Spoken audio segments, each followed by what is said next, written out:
Assalamualaikum warahmatullahi wabarakatuh. Innal hamdalillah nahmaduhu wa nasta'inuhu wa nastaghfiruh wa na'udzu billahi min shururi anfusina wa sayyiati a'malina.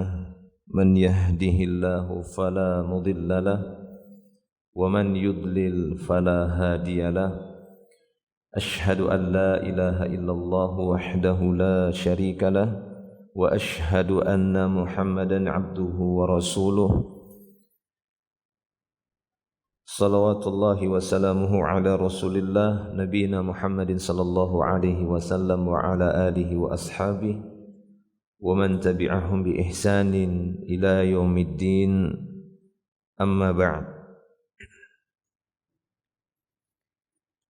Ma'asyiral muslimin, ikhwani fid din rahimani Allah wa iyyakum ajma'in. Alhamdulillah, kita bersyukur kepada Allah Subhanahu wa taala di pagi hari yang berbahagia ini kita berkumpul kembali di majelis ilmu yang mulia ini. Insyaallah kita masih melanjutkan pembahasan tentang kejadian yaumul qiyamah.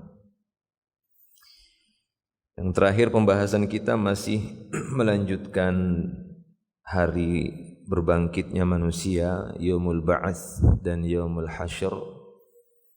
Di antara kejadian-kejadian pada yaumul qiyamah setelah sa'iqah, nafkhah, setelah ditiupkannya sangkakala, kemudian dibangkitkannya manusia dari dalam kuburnya. Dan kita akan melihat sejauh mana sifatu hasyril ibad, kondisi dan keadaan para hamba ketika mereka dibangkitkan dan dikumpulkan di yaumil qiyamah nantinya, dan semua kita dan manusia akan menghadapi kejadian ini. Dan ini keyakinan kita sebagai orang-orang yang beriman kepada Allah Ta'ala dan yaumil akhir. Disebutkan di dalam beberapa hadis, di antaranya dari jalur Abdullah ibnu Abbas. Dari Abdullah ibnu Abbas, hadis ini disebutkan di dalam Sahih Bukhari dan Muslim. Anna Nabiya sallallahu alaihi wasallam qala, bahwa Nabi sallallahu alaihi wasallam bersabda, innakum mahsyurun, sesungguhnya kalian nanti akan dikumpulkan di mahsyar. Innakum mahsyurun, sesungguhnya kalian nanti akan dikumpulkan di mahsyar, khufatan uratan ghurlan. Kalian dikumpulkan nanti pada hari kiamat di mahsyar dalam keadaan khufat, dalam keadaan tidak beralas kaki. Ya, dalam keadaan tidak beralas kaki. Bahkan sebagian ulama terdahulu salafus saleh, mereka sering ataupun terkadang keluar rumah dalam keadaan tidak menggunakan sendal.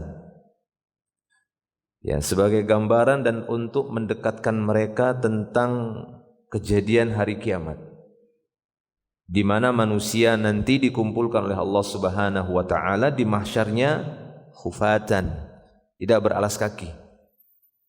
Ya, tidak beralas kaki. Karena terkadang alas kaki ini tidak hanya sebatas digunakan manusia, tidak hanya sebatas untuk kebutuhan melindungi kaki, tapi untuk tren, untuk berbangga-bangga terhadap barang-barang dan kemewahan dunia. Sehingga terkadang sebagian ulama ataupun para salafus saleh, orang saleh yang mendahului kita, kadang mereka itu keluar rumah tidak beralas kaki untuk mengingatkan mereka tentang kejadian akhirat. Taib. Jadi ini kata beliau sallallahu alaihi wasallam, innakum mahsyuruna khufatan uratan. Kalian nanti dikumpulkan oleh Allah Subhanahu wa taala, dibangkitkan dan dikumpulkan dalam keadaan tidak beralas kaki.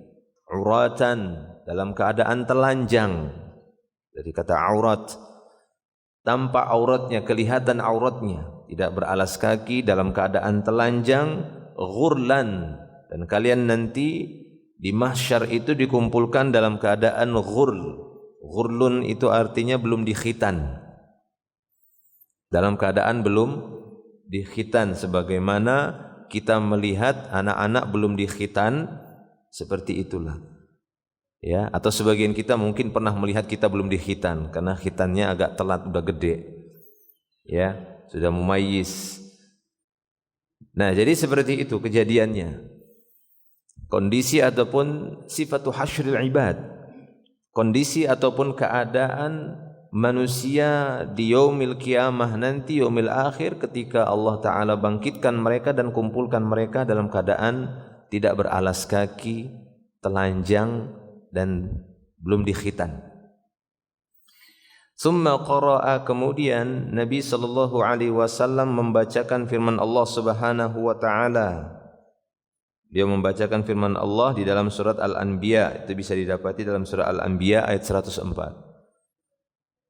Beliau membacakan ayat ini, kama bada'na awwala khalqin nu'iduh. Sebagaimana kami memulai penciptaan, maka demikianlah kami mengulangi lagi, nu'iduh, kami akan ciptakan lagi. Dan itu lebih mudah bagi Allah daripada menciptakan di awal. Mengulanginya lagi, menghidupkannya lagi, itu lebih mudah. Ya, kama bada'na awwala khalqin nu'iduh, sebagaimana kami mampu menciptakannya di awal penciptaan manusia, maka kami pun mampu menghidupkan mereka kembali, menjadikan mereka kembali sebagaimana manusia ketika di dunia dikumpulkan lagi oleh Allah Ta'ala. Wa'dan alaina, kata Allah, ini janji kami ini, kata Allah, janji kami ini. Alaina menunjukkan Allah seakan-akan mewajibkan untuk dirinya sendiri untuk menghidupkan lagi semua manusia. Wa'dan alaina, kata Allah, ini janji kami. Inna kunna fa'ilin, sungguh kami, kata Allah Ta'ala, benar-benar akan melakukan itu. Ya, sungguh-sungguh benar-benar kami akan melakukan hal itu. Maksudnya membangkitkan manusia kembali, menghidupkan mereka dan menciptakan mereka kembali sebagaimana Allah Ta'ala telah menciptakan manusia di awal penciptaan ketika di dunia.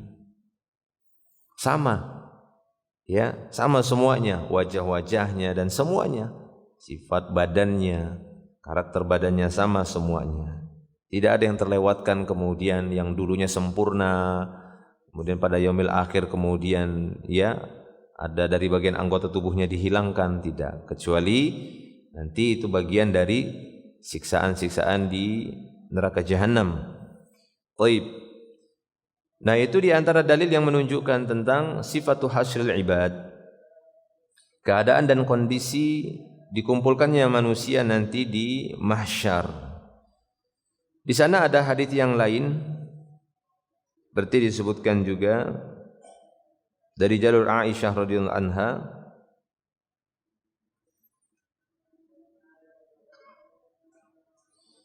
sami'at Aisyah Rasul sallallahu alaihi wasallam yaqul.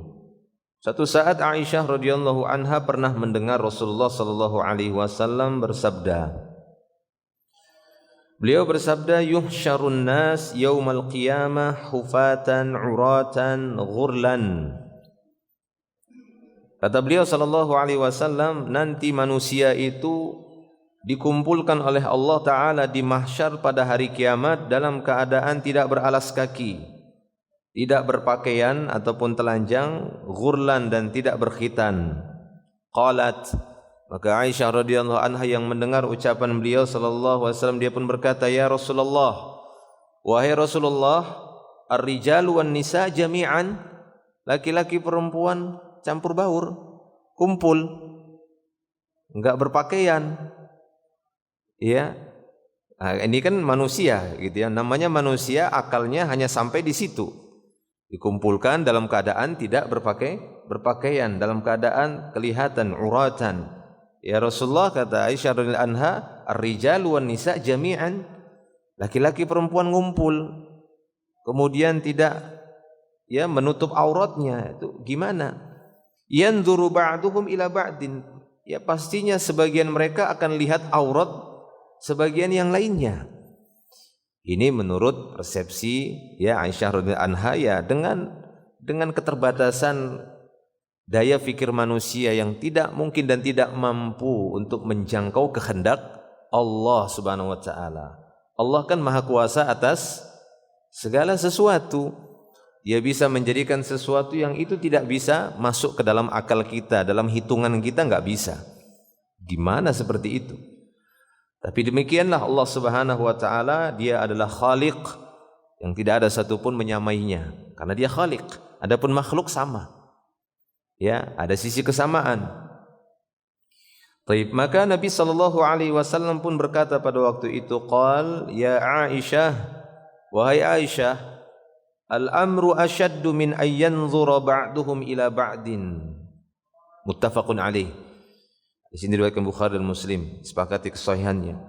Maka beliau sallallahu alaihi wasallam mengatakan pada waktu, wahai Aisyah, urusan di hari itu lebih berat daripada sebagian mereka dan yang lainnya saling memandang.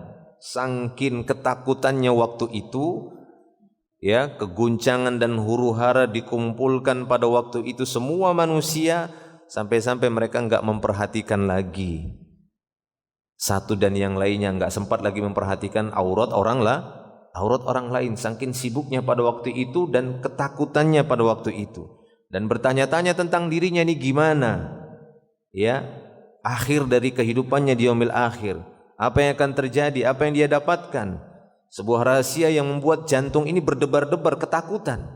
Ini gimana, apa yang terjadi, sehingga enggak berpikir lagi untuk memandangi aurat orang lain. Tidak usah jauh-jauh lah kondisi-kondisi yang dialami sebagian saudara-saudara kita di tempat-tempat bencana. Ya, itu bisa kita dengar. Ya, alhamdulillah saya pernah beberapa kali terjun ke daerah-daerah bencana gitu ya, jadi relawan di Palu, di Jogja 2006, ya, di Palu, di Lombok kemarin, di Palu terakhir itu, dan kemarin di Semeru. Ya, di sana ada cerita-cerita yang menurut kita tidak masuk akal lah seperti itu, mereka sampai melakukan seperti itu. Tapi demikianlah, itu masih sifat guncangan dunia. Hal-hal yang sifatnya masih dunia, masih ringan. Sementara akhirat itu lebih besar lagi.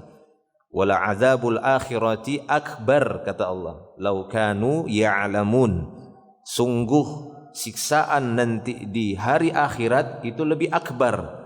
Kalau sekiranya manusia memahami itu. Yang menjadi masalah manusia itu tidak sampai pemahamannya ke sana. Sebesar apa sih? Nah, maka Allah Ta'ala terkadang memperlihatkan tanda-tanda kebesarannya, diberikan bencana, supaya ada gambaran manusia. Untuk dunia saja seperti ini. Lalu bagaimana dengan akhirat yang kata Allah tadi lebih akbar? Ya, lebih akbar. Saya waktu tahun 2006 saya masih di Jogja. Ya, 2006 pas gempa Jogja itu, saya masih di pondok pesantren. Pas di waktu subuh kan kejadiannya itu. Habis sholat subuh kita jam tahfidzul Quran biasa gitu ya. Habis subuh, namanya saya waktu itu masih kepala kesantrian juga. Biasa ngawasi santri supaya enggak keluar masjid gitu ya, untuk jam hafalan Quran. Saya itu duduk di satu pintu, hampir mirip seperti ini masjid kita. Ada pintu besar. Saya duduk di samping pintu seperti itu gitu ya, pas pintu besarnya di samping. Terjadi gempa. Yang gempa kan Jogja pada waktu itu kan bukan begini-begini, tapi kan naik turun begini, gedek. Deng bunyi gitu gedungnya, masjidnya.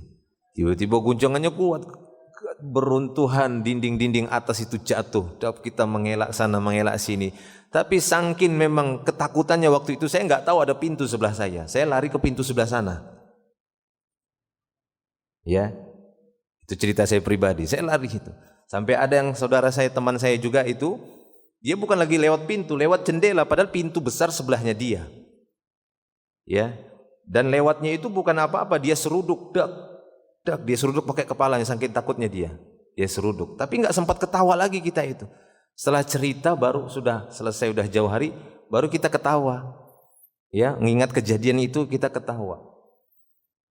Ya, itu belum kejadian di asrama putrinya yang ada istrinya mungkin di subuh itu kan ada kajian gitu ya. Di asrama putrinya itu ketika mau menyelamatkan istrinya salah tarik wanita. Ya, salah tarik istri. Begitu lihat, "Oh, ini bukan suami saya," katanya. "Loh, ini bukan istri saya. Mana istri saya?" Salah istri. Salah tarik istri.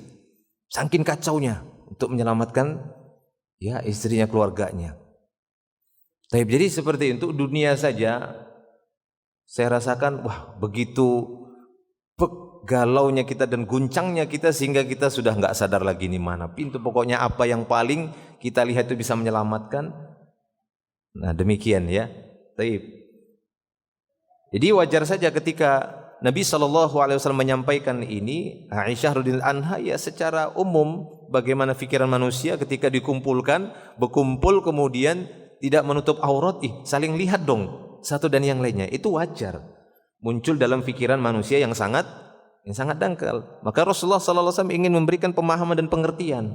Nanti di sana urusannya tidak sesimpel ketika di dunia, tidak sesederhana di dunia. Ya, urusannya berat di sana. Asyaddu kata beliau, al-amru asyaddu. Nanti urusannya di sana itu lebih berat lagi kata beliau, berat di sana. Lebih berat daripada seorang atau sebagian orang masih sibuk ngeliatin aurat kan begitu ya.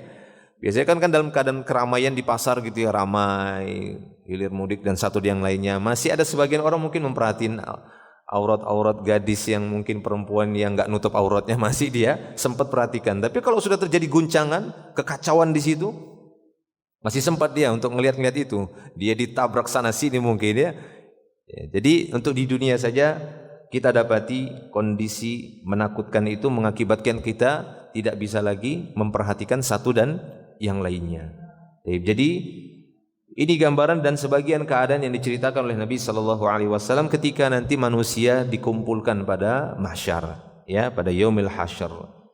Nah, para jamaah Allah Subhanahu wa taala, hanya saja di sini sebagian ahlul ilmi ingin mengkompromikan dengan dalil-dalil yang di sana seakan-akan bertolak belakang satu dan yang lainnya. Padahal dalil-dalil itu sama-sama sahih. Ketika Nabi SAW menceritakan beberapa kejadian nanti di hari kiamat.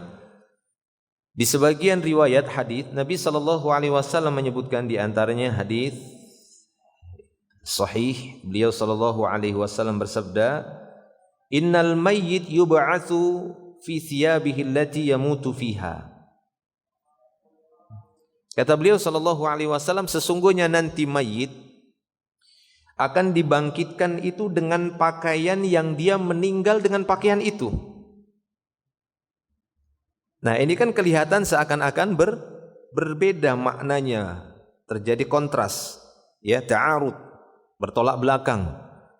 Tadi hadis yang kita bacakan, manusia dikumpulkan oleh Allah Ta'ala dalam keadaan urat, dalam keadaan tidak berpakaian. Tapi dalam hadis yang lain Nabi SAW mengatakan, al-mayyit yub'atsu fi thiyabihi allati yamutu fiha.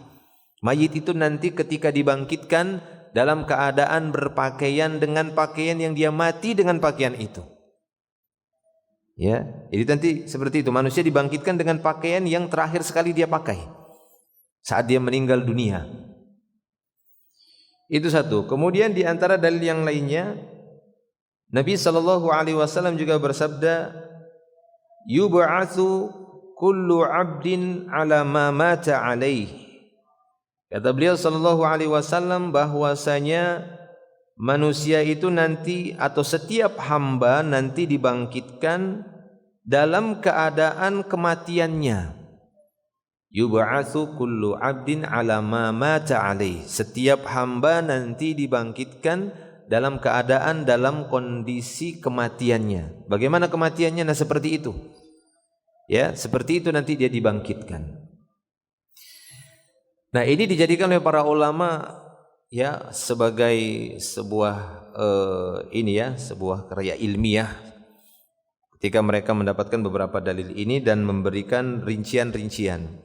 Ya, memberikan perincian yang satu dan yang lainnya saling melengkapi. Ya, di sana juga ada hadis yang lainnya, kita bacakan dulu. Diriwayatkan oleh Imam Muslim dalam Sahih Muslim Abdullah ibnu Amr, Abdullah ibnu Umar, dia berkata, sami'tu Rasulullah sallallahu alaihi wasallam yaqul, aku mendengar Rasulullah sallallahu alaihi wasallam bersabda, idza aradallahu biqaumin azaban, apabila Allah taala ingin menimpakan sebuah azab di satu kaum. Nah, jika Allah ingin menimpakan satu azab pada satu kaum, ditimpakan azab, asabal azab man kana fihim, maka azab itu akan merata menimpa semua. Ini dia kalau udah Allah taala timpakan azab, enggak peduli mau ada orang soleh, ada orang bertakwa, mau ada anak-anak, mau ada wanita, enggak peduli, semuanya rata, kena semuanya. Enggak ada di tempat musibah, bahkan yang pernah terjadi di Indonesia sekalipun, kemudian ya secara khusus orang-orang yang bertakwa, orang-orang yang soleh, yang itu kemudian tidak kena kan gitu ya. Tapi rata semuanya. Begitulah ketika Allah Ta'ala telah tetapkan azab itu menimpa satu kaum. Semua. Ya, asabal azab man kana fihim. Nah, ini di sini juga jadi perhatian bagi kita semua untuk hati-hati ya tatkala kita berada di tempat-tempat yang di sana ada kemaksiatan. Dikhawatirkan kita nanti ya meninggal mati bersama pelaku maksiat, walaupun masing-masing orang nanti akan dinilai oleh Allah dan dibangkitkan sesuai dengan apa niatnya ke tempat itu. Ya. Sehingga lanjutan hadis tadi, idza aradallahu biqaumin adaban asabal adaba man kana fihim summa bu'isu ala a'malihim, nanti mereka dibangkitkan sesuai dengan amal. Mereka dibangkitkan sesuai amal. Nah, maka di sini tatkala kita melihat ya berbeda-beda dalilnya. Dalam hadis yang lain disebutkan bahwasanya summa yub'atsuna ala niyatihim. Ketika Allah Taala timpakan sebuah azab pada satu kaum, maka semua kena dari awal sampai akhir. Ya. Sekalipun di sana ada orang-orang sipil, ada orang-orang yang bukan golongan mereka semuanya. Summa yub'atsuna ala niyatihim. Nanti ketika dibangkitkan, mereka dibangkitkan sesuai niat mereka di tempat itu. Apa niat mereka di tempat itu? Kalau ingin meramaikan tempat itu, tempat maksiat, ya, maka seperti itulah, itu niatnya, dibangkitkan karena itu.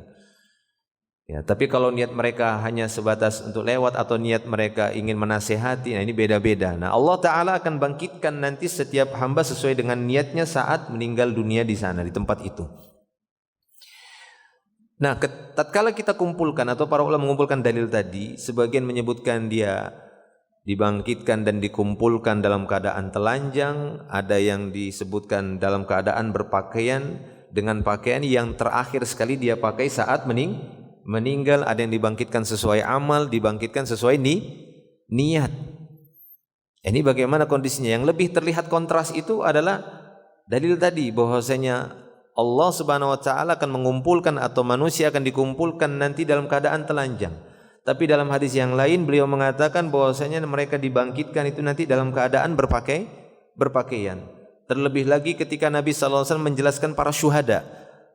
Ya, para syuhada itu nanti tatkala dia dibangkitkan pada hari kiamat, dia dibangkitkan dengan pakaian saat dia meninggal, yang ada darah-darahnya, yang darahnya itu akan menjadi ya kesturi dan sangat harum. Demikian juga orang yang meninggal dunia dalam keadaan ihram.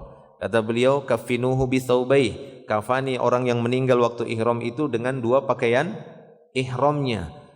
Ya, wala tukhammiru ra'sahu, jangan tutup kepalanya. Ya, wala wajhahu, jangan tutup wajahnya. Ini bedanya orang yang meninggal waktu ihram. Kalau yang meninggalnya bukan pada waktu ihram, maka tetap ditutup wajahnya, diikat kepalanya. Ya, dan jangan khawatir nanti gentayangan. Kan sebagian orang kan tersebar gitu ya, wah itu dibuka itu, kenapa nanti gentayangan? Mana ada pula manusia, kita udah bahas barzah, ada manusia yang sudah masuk barzah gentayangan, keluar dari barzah. Ya enak sekali seperti itu, bisa keluar dari barzah kemudian godain kita kan gitu ya, godain manusia di dunia. Ya bukan barzah namanya, kita udah bahas barzah ya. Barzah itu artinya saja adalah penahan. Sehingga orang yang hidup di alam itu enggak bisa balik lagi ke dunia, enggak bisa duluan ke akhirat. Enggak bisa. Ya memang alam sendiri. Di sana ada nikmat, ada azab, kan begitu. Ya, taib. Jadi itu tata cara, sebatas tata cara. yang namanya meninggal bukan pada waktu ihram, ya kembali kepada asal hukum kafan, kata beliau. Kata Imam Ghazali, kafan itu yakni kain thawbun yasturu kulla jism. Ya kata Imam Ghazali, yang namanya kafan adalah kain yang mampu menutup seluruh badan dari kepala sampai ke kaki, sehingga dia diikat, dibalut. Kafan. Ya, kalau kafan kemudian dipaksa harus dibuka lagi wajahnya, lah ini bukan kafan lagi namanya. Ini orang meninggal waktu ihram namanya. Ya. Jadi tidak ada yang namanya orang meninggal itu gentayangan. Yang ada setan gentayangan. Itu baru betul. Ya, setan yang mewujudkan orang yang sudah meninggal, membentuk seperti orang yang sudah mati. Nah, itu sering terjadi. Bahkan itu sudah dari dulu. Dari sebelum Nabi diutus itu sudah terbiasa setan itu membentuk manusia yang sudah meninggal. Yang tidak bisa dia bentuk itu kan cuma wujudnya Nabi Muhammad sallallahu alaihi wasallam. Setan enggak mampu. Ya, membentuk mirip seperti wajah Nabi itu enggak mampu dia. Kemudian muncul, itu tidak mampu dia. Tapi kalau seperti wajah kita itu mampu dia. Ya. Sehingga kadang nanti orang yang sudah meninggal kok muncul lagi dia, ya, ada lagi. Ya iyalah. Allah Ta'ala memang memberikan kemampuan untuk sini itu. Taib. Jadi itu kata Nabi sallallahu alaihi wasallam. Nah, seakan-akan terjadi kontras tadi. Bahwasanya orang yang dibangkitkan pada hari kiamat itu dalam keadaan telanjang, tapi Nabi sallallahu alaihi wasallam mengatakan para syuhada, ya, berpakaian, orang yang meninggal waktu ihram dengan pakaian ihramnya, atau tadi hadis tadi, setiap orang yang meninggal itu dia akan dibangkitkan dengan pakaian yang terakhir sekali dia kenakan. Lalu bagaimana ini mengkompromikannya? Maka di sini para ulama pun ada sisi perbedaan, ya, dalam memberikan rincian-rincian dari penggabungan beberapa dalil tadi. Tapi yang paling mendekati dalil tadi adalah dari para ulama yang mengatakan mereka membedakan antara kondisi al-ba'ats dengan al-hasyr. Bangkitnya dari kubur dengan dikumpulkannya di mahsyar. Itu dibedakan oleh para ulama. Hadis-hadis yang menyebutkan tentang berpakaian tadi itu adalah hadis yang di sana disebutkan al-ba'ats. Dibangkitkannya dari dalam kubur itu masih berpakaian. Nah, itu dia. Ada yang dia berpakaian seperti pakaian yang dia kenakan ketika jihad, itu para syuhada. Tatkala dibangkitkan dari dalam kubur, para syuhadanya itu dalam keadaan, ya, menggunakan pakaian ketika dia meninggal dalam peperangan. Adapun orang yang ihram ketika nanti dibangkitkan dari kuburnya, maka dia menggunakan dua pakaian ihramnya sambil bertalbiyah. Adapun orang-orang yang meninggal dalam keadaan ketakwaan secara umum yang lainnya, dalam keadaan amal-amal takwa, maka tetap dia menggunakan pakaian itu sebagai saksi. Ya, sebagai saksi. Nah, berbeda dengan orang-orang yang meninggal walaupun dia menggunakan pakaian yang bagus, tapi saat meninggal dia dalam keadaan maksiat.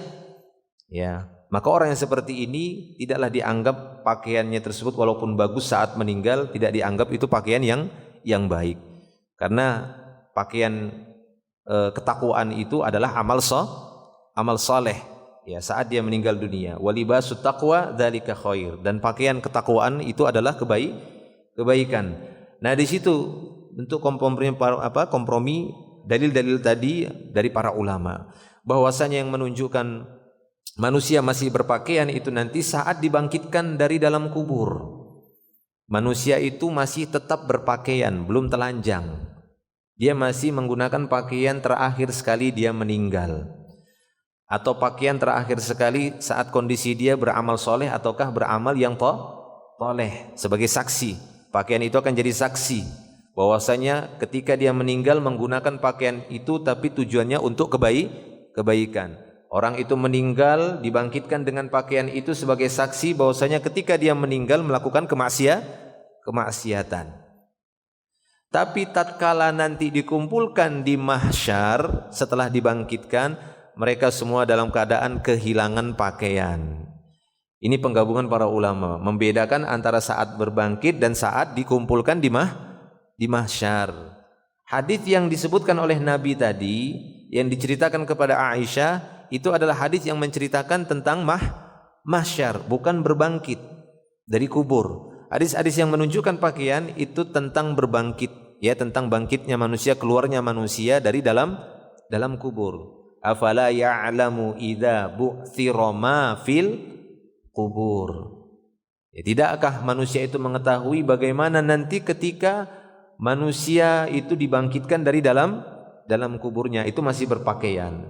Dengan pakaian dia meninggal dunia sebagai saksi akhir dari kehidupannya itu kebaikan, husnul, ataukah dia husnul khatimah, ataukah dia su'ul khatimah. Maka pakaian itu jadi saksinya, ya, sehingga dia berbangkit nanti dari kubur itu sebagai tanda bahwasanya dia husnul khatimah, nanti kelihatan dari pakaiannya. Yang dia pakai pakaiannya itu pada waktu itu pakaian ini, pakaian itu, dan itu dia kenakan saat berbangkit dari dalam kubur. Kalau dia su'ul khatimah, maka dia pun akan gunakan pakaian itu sebagai saksi dia mengakhiri hidupnya dengan keburukan. Tapi tatkala dikumpulkan nanti di mahsyar, mereka dalam keadaan uratan, ya, ghurlan, khufatan, tanpa beralas kaki.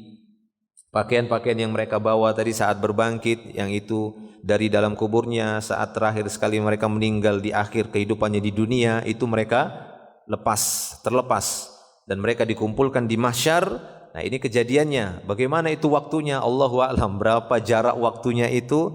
Allah Ta'ala yang lebih mengetahuinya. Tapi seperti itu, ya, dari penggabungan para ulama dan kesimpulan dari para ulama tentang hadis-hadis tadi. Ketika dikumpulkan di mahsyar dalam keadaan sudah tidak berpakaian lagi, tidak ada alas kaki lagi, bahkan terlihat mereka belum dikhitan sebagaimana di awal lahir. Tatkala dibangkitkan, ya, seperti awal lahir, tidak berkhitan semuanya. Taib. Dan siapakah nanti yang pertama sekali diberikan pakaian di mahsyar setelah manusia dikumpulkan telanjang di mahsyar? Siapa yang pertama kali diberikan pakaian? Nabi Ibrahim, ya, Nabi Ibrahim alaihissalam. Nah, ini kita kaitkan lagi dengan hadis berikutnya, di mana Nabi SAW menyebutkan dalam hadisnya, siapakah yang pertama kali ketika manusia dibangkitkan nanti kemudian dikumpulkan di mahsyar dalam keadaan tidak beralas kaki, telanjang dan tidak berkhitan. Beliau menjelaskan siapa yang pertama kali diberi pakaian oleh Allah Subhanahu wa taala, dialah Nabi Ibrahim. Dalam sejarah kehidupan manusia dan dalam sejarah kehidupan para nabi dari nabi pertama dan akhir, memang Nabi Ibrahim punya banyak kekhususan. Sampai-sampai dalam beberapa ayat Allah Ta'ala perintahkan nabinya untuk mengikuti millah Ibrahim. Anittabi' millata Ibrahim. Ya Muhammad, ittiba'lah dengan agamanya Ibrahim. Ini kemuliaan yang Allah Ta'ala berikan kepada Nabi Ibrahim. Para ulama menjelaskan kenapa Nabi Ibrahim diberikan keutamaan untuk mendapatkan pertama kali pakaian saat dikumpulkan dalam keadaan telanjang di mahsyar nanti. Berbeda-beda pula para ulama memberikan alasannya, ya. Sebagian mereka mengatakan karena memang tauhidnya dan pembelaannya terhadap tauhid itu sangat kuat. Ya, kita tahu bagaimana kejadian Nabi Ibrahim itu sendiri waktu itu. Beda kalau kita rame-rame gitu, ya, mungkin ada pendukung, lebih kuatlah kondisi hati. Ini sendirian bertentangan dengan kaumnya, bahkan dengan ayahnya sendiri, yang berakhir dengan dilemparkannya Ibrahim ke dalam tumpukan, ya, api yang sebesar gunung, sehingga pada waktu itu ketakutan yang sangat besar dialami oleh Ibrahim, namun dia serahkan semua kepada Allah. Ini membuat dia diutamakan oleh Allah Subhanahu wa taala. Ya, ini alasan sebagian ulama walaupun tanpa dalil, tapi yang ada dalil dengan jelas. Di sana disebutkan, ya, dalam Sahih Bukhari. Dalam Sahih Bukhari disebutkan Nabi sallallahu alaihi wasallam bersabda dari Abdullah ibnu Abbas, anin Nabi sallallahu alaihi wasallam qala, dari Nabi sallallahu alaihi wasallam beliau bersabda, inna awwalal khalaiq yuksa yaumal qiyamah Ibrahim al-Khalil. Kata beliau sallallahu alaihi wasallam, sesungguhnya makhluk yang pertama kali nanti diberikan pakaian pada hari kiamat adalah Ibrahim Khalilur Rahman, kekasihnya Allah Subhanahu wa taala. Nah, untuk yang satu ini Nabi Ibrahim lebih diutamakan. oleh Allah Subhanahu wa taala. Taib. Itu para jamaah Allah Subhanahu wa taala. Jadi apa yang dikompromikan oleh para ulama tadi dari dalil, maka ini lebih terlihat kuat bahwasanya saat berbangkitnya manusia dari kuburnya itu masih berpakaian, dan pakaian yang dia bawa adalah pakaian di akhir kali dia meninggal. Kalau pakaian yang dia kenakan itu saat dia beramal soleh, itu sebagai saksi dia beramal soleh ataupun husnul khatimah. Tapi pakaian itu ketika pakaian yang dia lakukan, yang dia pakai di akhir kehidupannya, dia melakukan su'ul khatimah, ya, keburukan akhir dari kehidupan, maka itu pun menjadi pakaian yang menjadi saksi baginya untuk keburukannya. Lalu tatkala dikumpulkan di mahsyar, mereka dalam keadaan tidak beralas kaki, telanjang dan belum berkhitan. Lalu yang pertama kali Allah Ta'ala berikan pakaian adalah Nabi Ibrahim alaihi salam. Taib. Para jamaah milik Allah Subhanahu wa taala. Nah, lalu mahsyar itu seperti apa bentuknya? Ya. Ketika manusia dikumpulkan tadi di tempat pengumpulan, mahsyar itu kan ismul makan namanya, ya, nama tempat. Sama seperti masjid. Masjid itu adalah tempat sujud. Mahsyar adalah tempat kumpul. Kalau kita sering sebut master point. Ya. Secara bahasa mahsyar, secara bahasa ya, bisa diterjemahkan tempat kumpul gitu aja, atau master point misalnya gitu ya, tempat kumpul sana, titik kumpul di sana, itu mahsyar secara bahasa. Nah, sekarang bentuknya itu bagaimana? Di mana itu mahsyar itu? Nah, disebutkan di dalam sebuah ayat dalam surat Ibrahim ayat 48. Allah Subhanahu wa taala berfirman, "Yauma tubaddalul ardu ghairal ardi was samawat wa barazu lillahil wahidil qahhar." Ini kata Allah Subhanahu wa taala, "Yauma tubaddalul ardu." Nanti satu hari, yaitu yaumul akhir, ketika bumi ini diganti dengan bumi yang lainnya, yang bukan yang sebelumnya. Yauma tubaddalul ard, ya, ghairul ardi was samawat, pada hari di mana bumi ini diganti dengan bumi dan langitnya juga. Jadi tetap ada atap, tetap ada hamparan sebagai tempat kumpul manusia, al-ardu, tapi bukan al-ardu yang ditempati manusia sebelumnya, udah diganti. Karena bumi yang sebelumnya sudah hancur, ya, dihancurkan lalu diganti oleh Allah Subhanahu wa taala. Demikian juga samawat, langitnya, apa yang di atas manusia pada waktu itu ada. Dan nanti ada yang orang-orang yang mendapatkan naungan di bawah arsy-Nya Allah Subhanahu wa taala. Seperti yang pernah kita sebutkan, ada 7 golongan nanti yang mendapatkan naungan pada hari kiamah. Taib.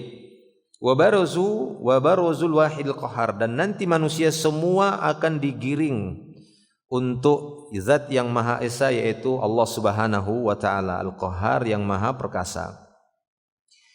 Nah, disebutkan juga dalam beberapa hadis, di antaranya disebutkan dalam Sahih Bukhari dan Muslim dari Sahal bin Sa'ad tentang bagaimana bentuk dari mahsyar ini, tempat berkumpulnya manusia. Kata Sahal bin Sa'ad, "Sami'tu Rasulullah sallallahu alaihi wasallam."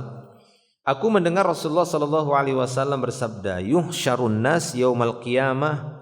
Nanti manusia dikumpulkan pada hari kiamat ala ardin bayda'in afra. Manusia itu pada hari kiamat dikumpulkan di mahsyar itu di atas sebuah tanah. Ya, baydha yang putih. Nah, itu dia. Jadi seperti itu sifat mahsyar nanti, tempat ngumpulnya manusia nanti setelah bangkit dari dalam kubur. Kata Rasulullah sallallahu alaihi wasallam, "Yuhsyarun nasu yaumal qiyamah ala ardin bayda'in afra." Di atas sebuah tanah putih yang afra. Afra itu terhampar. Afra itu sebenarnya afra itu seperti apa namanya? Kalau kita misalnya ngulitin sapi, kan gitu ya, kan dikulit, kan ada kulitnya kan? Kemudian dihampar. Apa kita bilang? Nah, dalam bahasa Arab ada bahasanya sendiri gitu ya. Nggak tahu, mungkin masing-masing daerah itu kayaknya ada bahasanya gitu ya, dihampar. Nah, seperti itu. Afro itu. Beliau menggambarkan seperti hamparan kulit yang dibentangkan, hamparan kulit hewan tadi yang udah disamak kemudian dihamparkan. Jadi kelihatan lebar. Paham ya? Nah, seperti itu, kurang lebih seperti itu. Jadi manusia nanti dikumpulkan pada hari kiamat oleh Allah di mahsyarnya itu di atas sebuah tanah yang putih dan terhampar luas. Ya, terhampar luas. Tidak ada penghalang sedikit pun, enggak ada bukit-bukit, enggak ada gunung-gunung sehingga sebagian ketutup. Enggak, semuanya. Ya, sehamparan, kelihatan semuanya. Kalau kita berdiri seluas-luasnya di bumi ini kan nanti akan ada penghalang kan begitu ya. Setidaknya akan ada gundukan, ada tanah yang agak tinggi, jadi ketutup. Kalau ini enggak benar-benar rata. Afra itu menunjukkan rata semuanya. Allah akan jadikan tempat seperti itu, merata. Baik. Ya. Kemudian lanjut masih hadis tadi. Yuhsyarun nasu yaumal qiyamah ala ardin bayda'in afra'in ka qarsatin naqi. Ka qarsatin naqi, qarsah itu seperti satu cuil, misalnya ngadon roti gitu ya, tepung itu kan biasanya diambil satu kemudian dipek. Nah itu ya, diambil qarsah naqi. Jadi seperti adonan tepung yang bersih kemudian dilepek. Nah gitu kan, di masa dulu juga sudah paham ngadon gitu ya, ngadon tepung gandum untuk dibuat roti. Nah seperti itu, kakorsitin naki, seperti satu potongan tepung yang putih bersih. Naki itu menunjukkan bersih sekali, yang itu dihamparkan. Jadi betul-betul bersih gitu ya, putih. Sebuah tanah yang putih, bersih dan terhampar. Disitulah manusia akan dikumpulkan. Ini sifat mahsyar nanti. Ya, bentuk bumi tapi bukan bumi seperti sebelumnya. Taib. Qala Sahal au ghairuhu, kemudian Sahal melanjutkan lagi, laisa fiha ma'lam li ahadin, dan pada waktu itu tidak ada satu ma'lam pun. Ma'lam itu enggak ada arah penunjuk. Ma'lam itu kita bilang kayak di jalan enggak ada markah kan gitu ya. Enggak ada penunjuk jalan. Oh ke sana itu enggak ada. Jadi benar-benar sebuah hamparan yang dia putih sekali, hamparan itu bersih, putih dan hampar rata seperti itu. Taib. Sebagian lagi mengatakan bahwasanya kalimat afro di situ ataupun kakorsitin naqi, ya ini seperti fiddah. Ya ini sebagian tafsiran para ulama, fiddah atau fiddah ya perak. Jadi sifat putihnya bumi itu sampai berkilau seperti perak. Perak kan keputihan gitu ya, putih yang bersih. Nah seperti itu. Begitu sifat buminya nanti. Mahsyar itu nanti yang menjadi tempat berkumpulnya manusia. Itu diantara tafsiran para ulama ketika menjelaskan apa sih kakorsatin naqi tadi, seperti korsah yang bersih sekali ya. Afra tadi kata mereka ya seperti fiddah, seperti bahan dari perak yang dia bersih putih kemudian ya berkilau. Nah seperti itu. Wallahu taala a'lam bissawab. Jadi itu sifat dari mahsyar. 6. Para jamaah yang Allah Subhanahu wa taala, ya, dan penjelasan para ulama yang semisal ini ada banyak, tapi kurang lebihnya seperti itu karena itu dari hadis Nabi sallallahu alaihi wasallam. Kemudian ya, terakhir ya sebelum kita tutup dan kita sambung lagi nanti. Kapankah ini waktunya ya dikumpulkannya manusia ini? Di sana disebutkan dalam Sahih Muslim ya, dalam Sahih Muslim hadis sahih dan disepakati kesahihannya dari Sahih Muslim. Dari Aisyah radhiyallahu anha, dia berkata, "Sa'altu Rasulullah sallallahu alaihi wasallam." Aku pernah bertanya kepada Rasulullah sallallahu alaihi wasallam tentang makna firman Allah yang kita baca tadi. Ya, yang kita baca tadi surat Ibrahim ayat 48, "Yauma tubaddalul ardu ghairal ardi was samawat." Hari di mana digantinya bumi dengan bumi sebelumnya. Ya, demikian juga langit. Ini pernah ditanyakan oleh Aisyah radhiyallahu anha kepada Rasulullah sallallahu alaihi wasallam. Maka Aisyah pun bertanya, "Wahai Rasulullah, fa aina yakunun nas ya Rasulullah?" Ketika digantinya bumi tadi dengan mahsyar yang baru, di manakah manusia pada waktu itu? Ya, di manakah manusia pada waktu itu? Maka beliau sallallahu alaihi wasallam mengatakan, "Ala sirat." Manusia pada waktu itu berada di atas sirat. Ya, manusia pada waktu itu di atas sirat. Nah, di sini agak khilaf para ulama. Mahsyar ini sebelum sirat atau setelahnya? Ya, Karena ketika beliau ditanya tentang ayat tadi, dan ini dalam Sahih Muslim, yauma tubaddalul ardu ghairal ardi was samawat, hari di mana bumi ini diganti dengan bumi yang berikutnya, dan beliau ditanya bagaimana bumi yang dimaksud sebagai gantinya mahsyar tadi, beliau mengatakan ala ardin, ya, ala ardin baidain afrain kakarsatin naki, kata beliau tadi. Tapi ketika ditanya Aisyah di sini, fa aina yakunun nas, wahai Rasulullah, di mana manusia pada waktu itu ketika ya bumi ini diganti oleh Allah Taala dengan mahsyar tadi? Beliau mengatakan ala sirat. Manusia pada waktu itu masih sibuk di atas sirat. Manusia masih sibuk di atas sirat. Ya. Kemudian beliau juga pernah ditanya dalam hadis yang lain. Ditanya oleh seorang pendeta Yahudi, dan ini masih dalam Sahih Muslim. Ada seorang pendeta Yahudi datang kepada Rasulullah pada waktu itu dan bertanya kepada beliau, Muhammad. Nah, biasa kan orang Yahudi pada waktu itu kan tidak mengakui kerasulan beliau, jadi manggilnya Muhammad. Itu biasa. Ya, karena mereka enggak menghormati, enggak mengakui beliau sebagai rasul. Datang pendeta tadi dan berkata kepada beliau sallallahu alaihi wasallam, "Ya Muhammad, aina yakunun nas yauma tubaddalul ardu ghairal ardi samawat?" Ditanya sama pendeta tadi, pendeta Yahudi tadi, karena ya namanya Yahudi juga membaca kitab juga gitu ya. Dalam kitab Tauratnya dia dapati mungkin di sana disebutkan nanti di yaumil kiamat, di mahsyar itu adalah bumi yang sudah diganti dengan bumi sebelumnya. Nah, pendeta Yahudi ini tanya, wahai Muhammad, di mana manusia di hari bumi ini diganti dengan bumi berikutnya? Maka Rasulullah SAW pun menjawab seperti jawaban beliau kepada Aisyah radhiyallahu anha. Beliau mengatakan, hum fi dzulumah dunal jisr. Manusia pada waktu itu nanti dalam kegelapan yang itu tanpa jembatan. Ya, ini sifat sirat. Kata para ulama, beliau maksud itu sirat. Jadi sirat itu jembatannya itu saking tipisnya itu enggak kelihatan, gelap.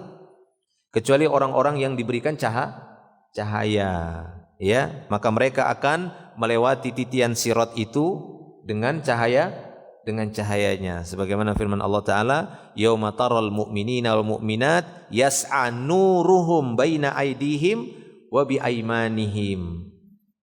Hari nanti engkau lihat ya Muhammad, orang-orang beriman laki-laki dan perempuan, mereka punya cahaya nur yang akan mengiringi mereka di sebelah kanan dan di depan mereka. Itulah orang-orang beriman akan diiringi oleh cahaya. Nah, beliau ketika ditanya di mana pada waktu itu manusia, maka beliau mengatakan hum fi dzulumah dunal jisr.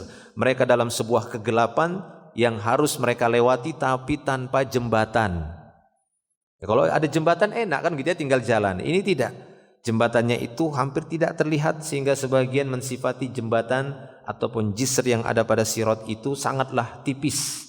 Lebih tipis dari rambut, ya, kata mereka, lebih tipis dari rambut dan gelap. Maka beruntunglah orang yang mendapatkan cahaya. Yang tidak mendapatkan cahaya bagaimana? Maka mereka akan jatuh.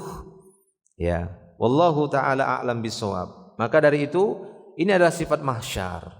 Inilah sifat mahsyar. Allahu a'lam itu gimana urutannya yang jelasnya. Ya, ini adalah dalil yang mana para ulama menyimpulkan, sebagian mereka mengatakan mahsyar ini terjadinya adalah sebelum sirat. Ya, ada sebagian mengatakan bahwasanya manusia itu nanti pengumpulannya itu ada dua. Ada sebagian mengatakan manusia itu dikumpulkan itu ada dua. Ada sebelum sirat, ada nanti setelah sirat, tetap dikumpulkan. Ya, sebelum sirat ini pengumpulan yang pertama yaitu di awal, yaitu mahsyar tadi, tapi sebagian mengatakan bahwasanya yang dimaksud tadi oleh hadis sebagian itu setelah sirat. Karena setelah sirat itu nanti dikumpulkan lagi manusia. Ya. Kenapa dikumpulkan lagi manusia? Karena masih ada urusan antara orang-orang yang lolos tadi, yaitu dalam urusan-urusan dunia. Mungkin kita pernah dengar hadis tentang orang yang muflis. Orang yang bangkrut, pernah ya dengar hadisnya?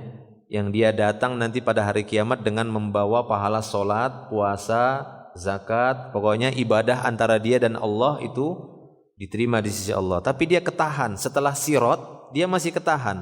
Nah, dia mengatakan ini tempat berkumpul lagi. Ya, dia ketahan di sana.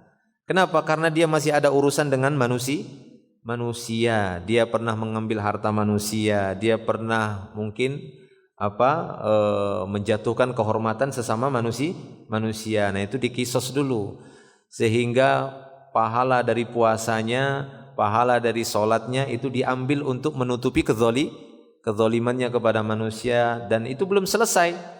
Sementara pahala udah habis, kezolimannya masih sisa, masih ada orang yang zolimi, maka untuk membayarnya dosa orang yang dia zolimi ditimpakan kepadanya. Inilah orang bangkrut namanya.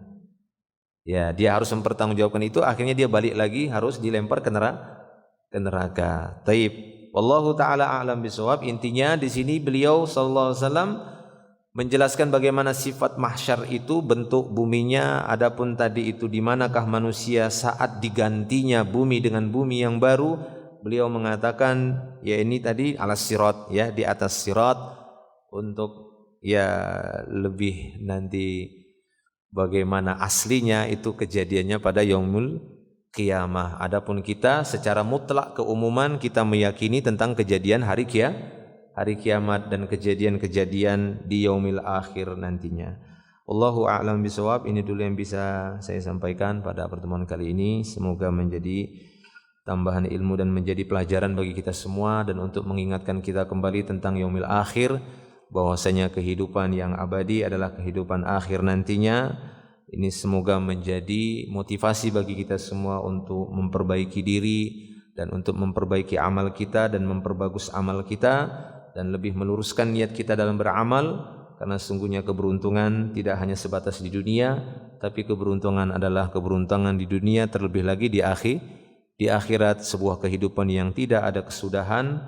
Disitulah yang paling penting bagi kita semua, kebahagiaan. Wallahu a'lam. Ini saja yang bisa kita sampaikan. Insyaallah nanti kita lanjutkan di pertemuan yang lainnya, masih dengan pembahasan kejadian-kejadian di yaumil akhir. Cukup ya insyaallah. Ya, akhiru da'wana alhamdulillah, subhanakallah bihamdik, asyhadu an la ilaha illa anta astaghfiruka wa atubu ilaik. Assalamualaikum warahmatullahi wabarakatuh.